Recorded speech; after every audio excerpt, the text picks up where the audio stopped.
The book really captures well the idea that one man's terrorist is another man's freedom fighter. My name is Rogoro, and in this video I'm going to be talking about Carcase for Hounds by Meja Mwangi.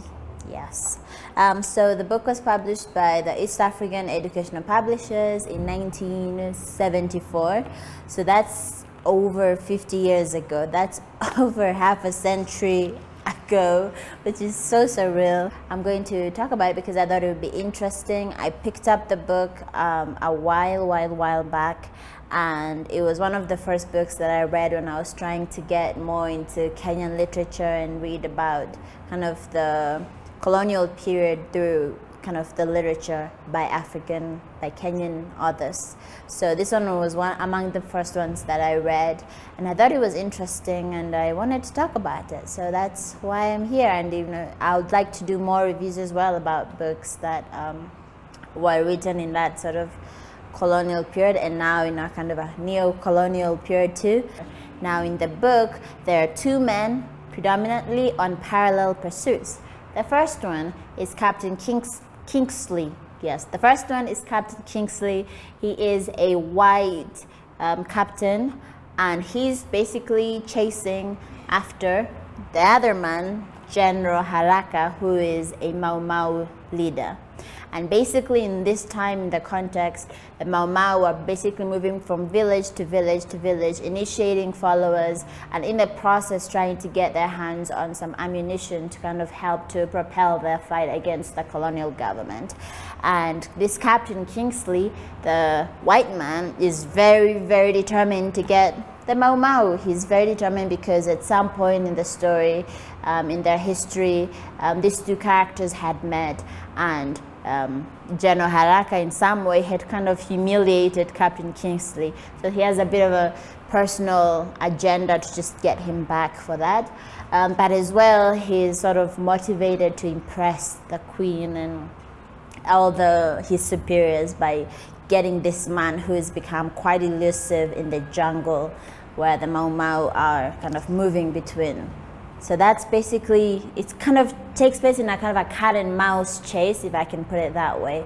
They were here and kind of very actiony almost. The opening of the novel is really quite vivid. It's very tense because it kind of follows some of the Mau Mau soldiers just kind of moving through this dense forest and going through rivers, and always being aware that every step that they make could potentially be the end of their life because there are traps, and they're obviously not safe. And I think one of the things that Mwangi was trying to get across with the book is just how important the role of the environment and nature was in not only in the story but also in the actual colonial period. The role of nature and the environment sort of comes off as being almost like a character. It's very personified. It's there. It's seen as both neutral but also very active. It's partial and impartial. And in some way, even though this is a man versus man fight, there's a whole man versus nature element that's at play that kind of shifts the balance of power between both sides. And I think it's so interesting because it kind of makes you be aware that in wars there's more than just whether you had a gun or whatever ammunition that you have. There's the whole element of the environment and the resources that you have available that plays a role in whomever wins. And so Meja Mwangi basically personifies this environment by there are definitely a very repetitive use of, I think, pathetic fallacy. So constantly you're reminded that the environment is there, it's cold, it's threatening. And in some cases, I think he definitely over-repeats himself. So there's a bit of over-repetition. Either way, you're constantly reminded that, wow, this was a really harsh environment. The conditions that these characters were going through was really, really challenging. And it's just a different element than I guess I'd come across. I mean, you think of colonialism, you think of all the economic, social, political situations going on, but very rarely do people kind of think about the environment at the time and the terrain that, you know, the Mau Mau were moving through. So I just appreciated that addition of the environment. I just thought that added a whole different dynamic to this conversation. I think the book, just by having this element of nature, is able to actually, I guess, conveys this saying of faili wawili wakipigana nyasi ndio huumia. Though it's more than that, because, you know, in this case the environment, yeah, gets kind of, I'm sure it's obviously negatively affected by all this, you know, fighting on it, but it also, you know, speaks out at some points. It fights back and pushes back, you know, stop fighting on my space, I don't know. But yeah, the land, the environment is active, it becomes active. It's more than just a victim, it's tipping the scale. So one of the things that I thought was also good about the book was that I felt that Meja Mwangi was really good at writing the action sequences. The action sequences were really great. I think he was good at that, quite gripping, quite cinematic in some areas, whereas in other cases, when it came to now the characters and the characters' backstories, I thought those were some of the weaker elements in the book. I felt like I didn't really have the kind of greatest grip on the characters, aside from just the fact that they're on opposing sides. And you kind of, if you have a basic understanding of history, it's very easy to go and just be like, I can already imagine how this Captain Kingsley is, and I already have an idea of how General Haraka is. So and I think that's just one of the weaknesses. He's good at the action stuff, but I think in this particular story he wasn't as great, or the characters and the backstory didn't come out, I think, in the way that I wanted them to. It just felt, I think it's because the book is quite small, so I think he just really doesn't even have the kind of the space to be able to go deeper and to kind of build the characters in a way that we feel like we really know where they're coming from. So, I feel like in the book, Meja Mwangi was very focused with the action at hand and kind of maintaining the pace of this fight and this chase that obviously, unfortunately rather, some cases he, you know, kind of takes for granted the importance of kind of the historical context and the backstories, like I said, for the characters. So the backstories for the characters and the historical context and the narratives of the time are somehow maybe taken for granted, or just, you know, mentioned very quickly, very briefly, that you can't really interrogate them or understand them. And I think this sort of well displays itself in the example of how, because he has these two parallel narratives. So you have the Captain Kingsley one and you have the General Haraka one. And for instance, Captain Kingsley always refers to General Haraka as a terrorist. And this doesn't really get, the use of the word terrorist is, if you read the book and you've never sort of thought about the conversations or the discourses around colonialism, or, you know, thought about what it means when a white man calls a black man a terrorist, it's very easy for someone to read it and actually think, oh, okay, you know, this character is chasing this guy who's a terrorist, so obviously I'm going to root for this Captain Kingsley because you want the terrorist to be caught. And obviously, because when you read, you're aware, yes, you're reading it from his perspective, from Captain Kingsley's perspective, in which, through his own eyes, to him, Haraka is definitely a terrorist.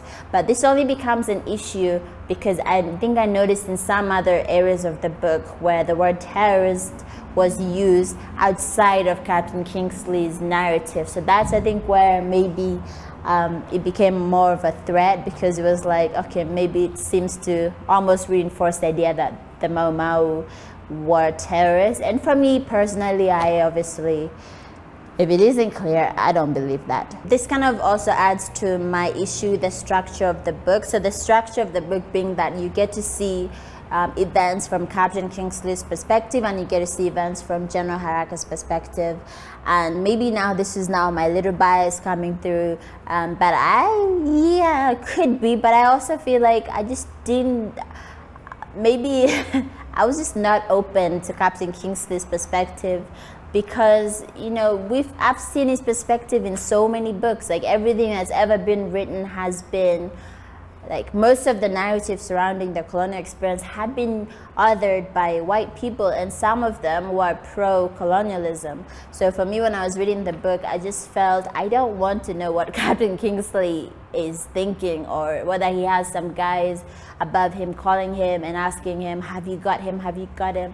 So because I think that again, for someone who, if you read the book and you're not aware of the colonial situation, it's very easy and I think very possible to see Captain Kingston, maybe even sympathize and be like, oh, this poor guy, he's under heat because his superiors feel he's failing, he's not caught this very wanted man.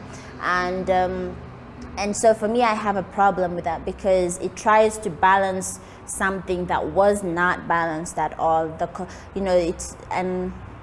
I just struggled with that bit, because I wanted to see General Haraka's side, and maybe call it bias, but I was straight about that. I think overall, if someone can, it's easy to see that the book definitely brings some, it definitely highlights the experience that the Mau Mau soldiers had. They were very, very connected to their environment, and that's part of the reason why they were able to get as far as they did. And I like the fact that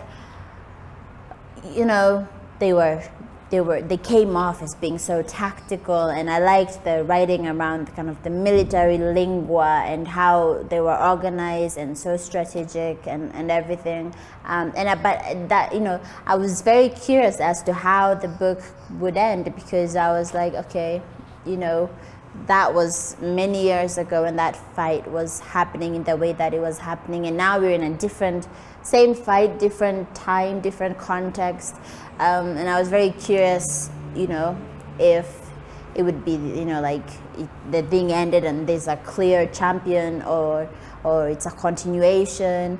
And honestly, I think I was disappointed in the ending, but not because of maybe how it was written, but because it somehow spoke of some truth in how, the colonial/neo-colonial struggle happened.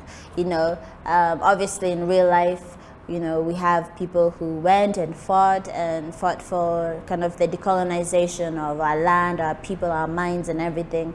And then sort of the new political situation changed things, and people to an extent forgot what they were fighting for, and what, they lost sight of, what was the focus all along. The different things started coming on, and the struggle for power distracted from everything that we were supposed to maybe attain. And so I think there's a bit of that element, and a bit of misplaced vision and agendas that comes across. And so, maybe I guess what I felt from it was that, maybe to an extent there's this sadness and a sense of loss over what could have been.